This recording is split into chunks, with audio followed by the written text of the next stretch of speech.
On Friday, the Diablo 4 developers released some information regarding feedback from the Diablo 4 beta, which happened over March 17th and March 24th. Really cool to see that they are taking that feedback to heart and making some changes from it. So let's take a look at what they did. So the first thing they talk about is dungeons, and specifically dungeon layouts. A ton of the feedback that I heard following the beta was that dungeons were repetitive, you had to backtrack a lot, you had to do the same thing in every single dungeon. And so what they're saying is they made some changes, optimized some of these dungeons, reduced backtracking, which is great. So here's their development note. Our primary goal with the layout changes was to reduce certain kinds of backtracking, which detract from a player's experience. For example, previously needed to enter side rooms to interact with structure objectives, causing them to go to the same path again. Now, many of the structure objectives have been repositioned along main dungeon pathways, making them easier for players to reach and allowing them to readily explore the dungeon after defeating the structure. So they've changed Caldera Gate, Defiled Catacombs, Derelict Lodge, Forbidden City, Hoarfrost Demise, Immortal Emanation, Core Dragon Barracks, Mallwood, and Rhymescar Caverns. And I hope that they also change dungeons that we haven't seen from the other acts that might be repetitive too. They don't mention anything else. They only mention Fractured Peaks because that's all that we got to see. They've made it easier for events to spawn in dungeons, so that's cool. And they've changed the gameplay a little bit. So this first one is actually, I think, a really smart change, and it's one that you had trouble with if you were doing bounties in Diablo 3, which is when your objective is to kill all the monsters in a place. If you miss one in like a side passage, or in Diablo 3, there were monsters that could like burrow, so you could miss them super easily. I don't know if that's going to be the case in Diablo 4, but basically any remaining monsters, I don't know what the threshold is, but they say straggling monsters, will seek out the player. Which, that's such a good change. So they're not just standing around waiting for you to find them. They're going to come try to kill you. It kind of makes sense with the dungeon. When Animus is gathered, the player and nearby allies will gain 10 resource and reduce all active cooldowns by 1 second. Depositing Animus channel time was reduced from 3 to 0 seconds. I think reducing the channeling time is a really good idea. Time to rescue was reduced from 3 to 1.5 seconds. All rescue objectives now drop a health potion. While carrying the ancient statue, bloodstone, mechanical box, or stone carving, you'll receive a momentum boost, which gives you 25% movement speed. That's a great idea. Pedestals have had their channel time reduced from 2 to 0 seconds. Returning a portable object to its pedestal now fully restores health, resource potions, and resets cooldowns for all nearby players. All doors will now generate a minimap ping, another great quality of life change. I think the objective should be, you should know where the objective is at all times. All structure objectives in dungeons now have additional combat mechanics players must overcome. That's great. Anything that's like makes these more interesting and especially different.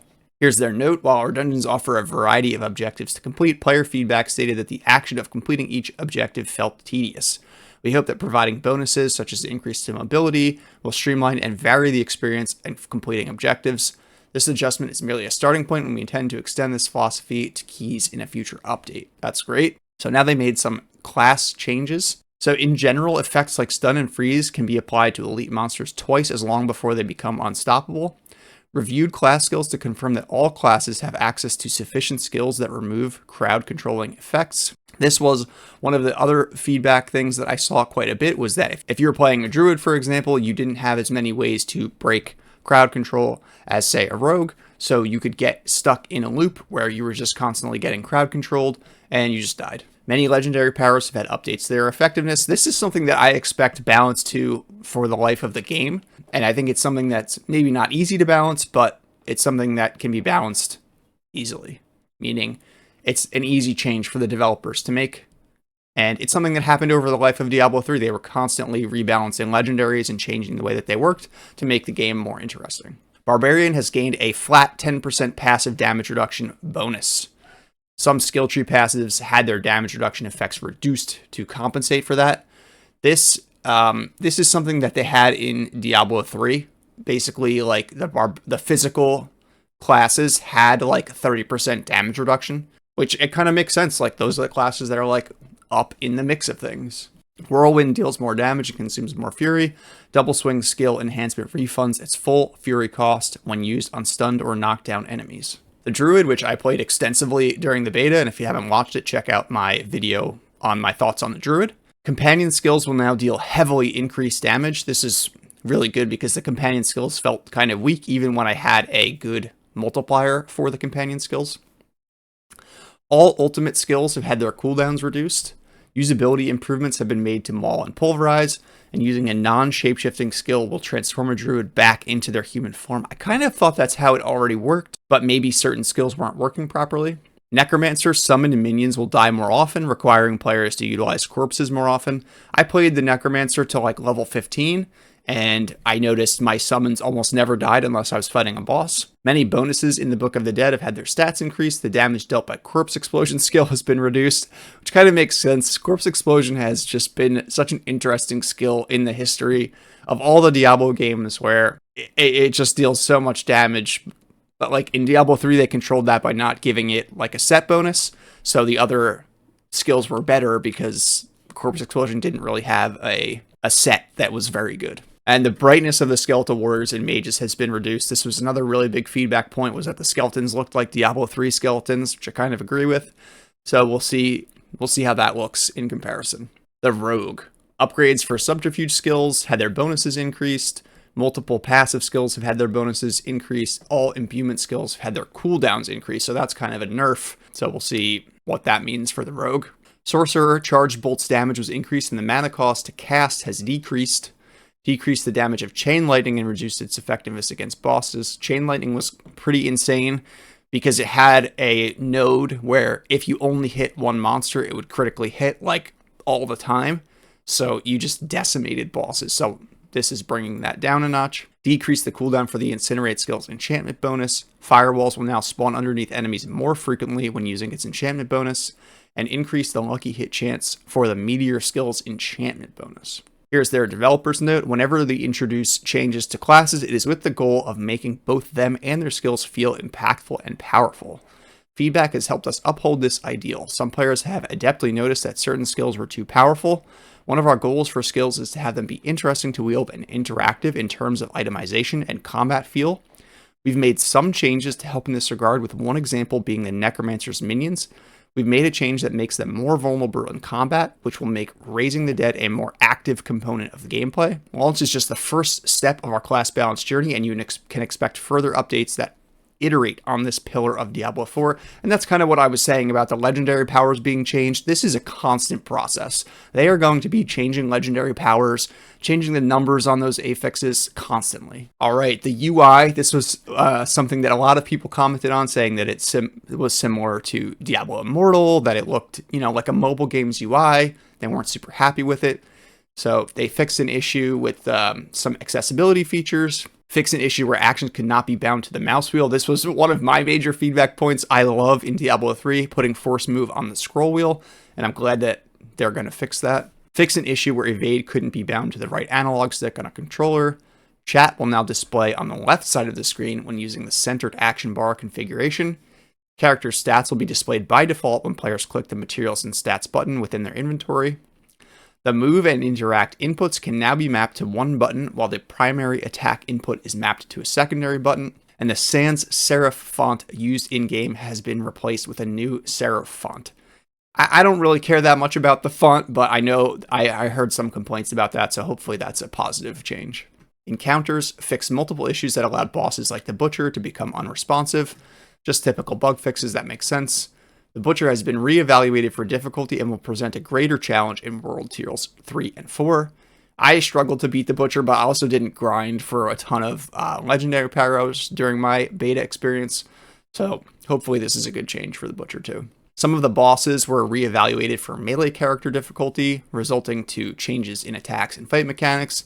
It's great to re-evaluate that. There was definitely some feedback that the Barbarian Druid was struggling with some of the bosses, fixed an issue with vampire brutes, and then sellers. Sellers really didn't make any sense in the beta. Why were they there? What was the point of them? It wasn't really clear. So they increased the chance for events to occur. They'll constantly or consistently reward a chest upon completion. And they fixed an issue where they would prematurely be marked as complete. This happened to me a bunch of times, where like the elite would spawn and it would say while I was fighting that elite that I had beat the seller, which was very confusing. They fixed an issue where the guaranteed elite monster wouldn't spawn. So that seems like good changes, but I still feel like sellers are kind of in a weird place where they don't really make sense. I think it would be cool if there was like a checklist or something that was like, hey, you've completed all of these cellars, so that you kind of felt like something was happening when you made it. General quality of life. So they fixed an issue where players could increase attack speed by move canceling, fixed an issue where characters weren't immune after loading into an area, and the reset dungeon button has been disabled. So when they first released this patch notes, there was no developer's note on this, but they've since added a developer's note. So they say Sanctuary is home to over 100 dungeons. The open beta only had the subset offered in Act 1's Fractured Peaks for players to explore, and a level cap that isn't a full representation of the experience at launch.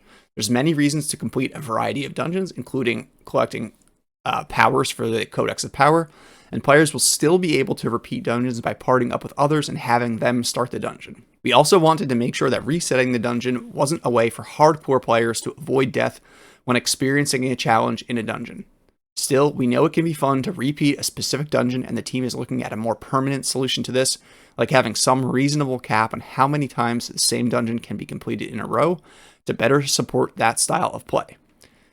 In the full game, players will acquire sigils that will unlock nightmare dungeons, which are specifically designed to be completed repeatedly and are optimized to be highly rewarding and replayable. They'll have more to share on this in the future. I'm not sure how I feel about this. Resetting dungeons is kind of like the core of Diablo, specifically like Diablo 2. Like all you did would be farm Countess, reset the game, farm Countess, reset the game.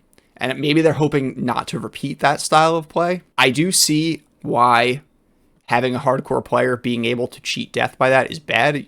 There needs to be a challenge in hardcore. That's the whole point of playing that style of play. But there's got to be a better fix to that, right? Like not letting them reset while the dungeon is ongoing, or there's got to be some mechanical way where they can make it so you can't use that as a cheat death. But we'll see what they come back with. Fix an issue that caused Gale Valley and Sarek Rapture to have less monsters than intended until the campaign quests were completed. Another good bug fix.